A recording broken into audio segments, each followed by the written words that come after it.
Hi everyone, welcome to Shweta Sunil Kannada vlogs. ಇವತ್ತಿನ recipe ಬಂದು ನಾಟಿ ಸ್ಟೈಲ್ ಟೊಮೆಟೊ ಗೊಜ್ಜು. ನಾಟಿ ಸ್ಟೈಲಲ್ಲಿ ಹೇಗೆ ಮಾಡೋದು ಅಂತೇಳಿ ಇವತ್ತು ಶೇರ್ ಮಾಡ್ತಾಯಿದ್ದೇನೆ. ಇದು ಚಪಾತಿ, ರೊಟ್ಟಿ, ಅನ್ನಕ್ಕೆ ಹಾಗೆ ಮುದ್ದೆಗೆಲ್ಲ ತುಂಬಾ ಚೆನ್ನಾಗಿರುತ್ತೆ. ಅದಕ್ಕೇನೇನು ಬೇಕು ಅಂತ ನೋಡ್ಕೊಬರೋಣ. ಮೊದಲಿಗೆ ಟೊಮೊಟೊ 6, ಈರುಳ್ಳಿ 2, ಬೆಳ್ಳುಳ್ಳಿ 1, ಹಸಿಮೆಣಸಿನ್ಕಾಯಿ 3, ಕೊತ್ತಂಬರಿ ಸೊಪ್ಪು, ಕರಿಬೇವು, ಸಾಸಿವೆ, ಬೆರಕೆ ಪುಡಿ, ಗರಂ ಮಸಾಲ ಹಾಗೆ ರುಚಿಗೆ ತಕ್ಕಷ್ಟು ಉಪ್ಪು. ಅದನ್ನ ಹೇಗೆ ಮಾಡೋದು ಅಂತ ನೋಡೋಣ. ಬಾಣಲಿಗೆ ಸ್ವಲ್ಪ ಎಣ್ಣೆ ಹಾಕ್ಕೊಂಡು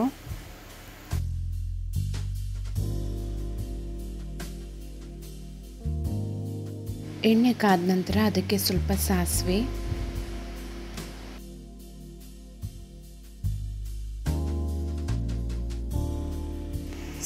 ಚಿಟಪಟ ಅನ್ಬೇಕಾದ್ರೆ ಜಜ್ಜಿಟ್ಕೊಂಡಿದ್ದು ಬೆಳ್ಳುಳ್ಳಿ ಕೂಡ ಹಾಕ್ಕೊಂಡೆ. ಹಾಗೆ ಅದಕ್ಕೆ ಹಸಿಮೆಣಸಿನ್ಕಾಯಿ, ಈರುಳ್ಳಿ ಎಲ್ಲನೂ ಹಾಕ್ಕೊಂಡು ಚೆನ್ನಾಗಿ ಫ್ರೈ ಮಾಡಿಕೊಂಡೆ. ಒಂದು 2 ಮಿನಿಟ್ಸ್ ಚೆನ್ನಾಗಿ ಫ್ರೈ ಮಾಡಬೇಕು, ಈರುಳ್ಳಿ ಬ್ರೌನ್ ಆಗೋವರೆಗೆ. ಆನಂತರ ಟೊಮೆಟೊ ಹಣ್ಣು, ಅದಕ್ಕೆ ಸ್ವಲ್ಪ ಕರಿಬೇವಿನ ಸೊಪ್ಪು ಕೂಡ ಹಾಕ್ಕೊಂಡು ಅದರೊಟ್ಟಿಗೆ ಸ್ವಲ್ಪ ಉಪ್ಪು ಹಾಕ್ಕೊಂಡು ಚೆನ್ನಾಗಿ ಫ್ರೈ ಮಾಡಿಕೊಂಡೆ. ಈಗ 4 ಮಿನಿಟ್ಸ್ ಚೆನ್ನಾಗಿ ಫ್ರೈ ಮಾಡ್ಕೋಬೇಕದನ್ನ. ಆ ಟೊಮೊಟೊ ಹಣ್ಣು ಎಲ್ಲ ಕೂಡ ತುಂಬ ಚೆನ್ನಾಗಿ ಸ್ಮ್ಯಾಶ್ ಆಗಬೇಕು. ನಾವೆಷ್ಟು ಚೆನ್ನಾಗಿ ಸ್ಮ್ಯಾಶ್ ಮಾಡ್ಕೋತೀವಿ ಟೊಮೊಟೊ ಹಣ್ಣು, ಅಷ್ಟೇ ಟೊಮೊಟೊ ಗೊಜ್ಜು ತುಂಬ ಟೇಸ್ಟ್ ಬರುತ್ತೆ.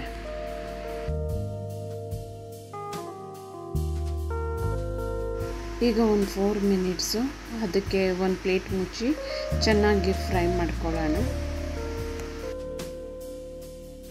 ಆಫ್ಟರ್ 4 ಮಿನಿಟ್ಸ್ ಇದಕ್ಕೆ ಸ್ವಲ್ಪ ಬೆರಕೆ ಪುಡಿ ಹಾಗೆ 1/4 ಟೀ ಸ್ಪೂನಷ್ಟು ಅರಿಶಿನ ಪುಡಿ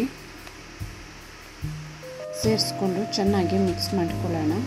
ನೋಡಿ ಈಗ ಎಷ್ಟು ಚೆನ್ನಾಗಿ ಸ್ಮ್ಯಾಶ್ ಆಗಿದೆ ಅಂತೇಳಿ.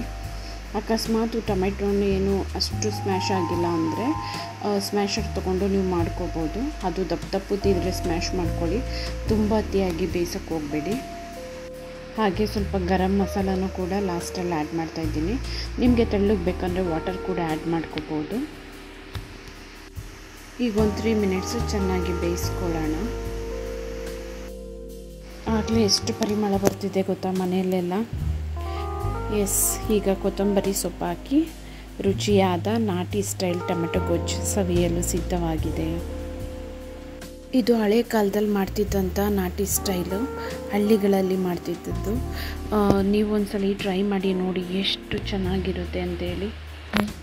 ಹಾಗೆ ಈ ರೆಸಿಪಿ ಇಷ್ಟ ಆದಲ್ಲಿ ದಯವಿಟ್ಟು ಲೈಕ್ ಮಾಡಿ, ಶೇರ್ ಮಾಡಿ, ಸಬ್ಸ್ಕ್ರೈಬ್ ಆಗೋದನ್ನ ಮರಿಬೇಡಿ. ಬಿ ಹ್ಯಾಪಿ, ನೋ BP ಅಂತ ಹೇಳ್ತಾ ಈ ವ್ಲಾಗ್ಸ್ನ ಎಂಡ್ ಮಾಡ್ತಾಯಿದ್ದೇನೆ. Thank you so much. Bye bye, take care.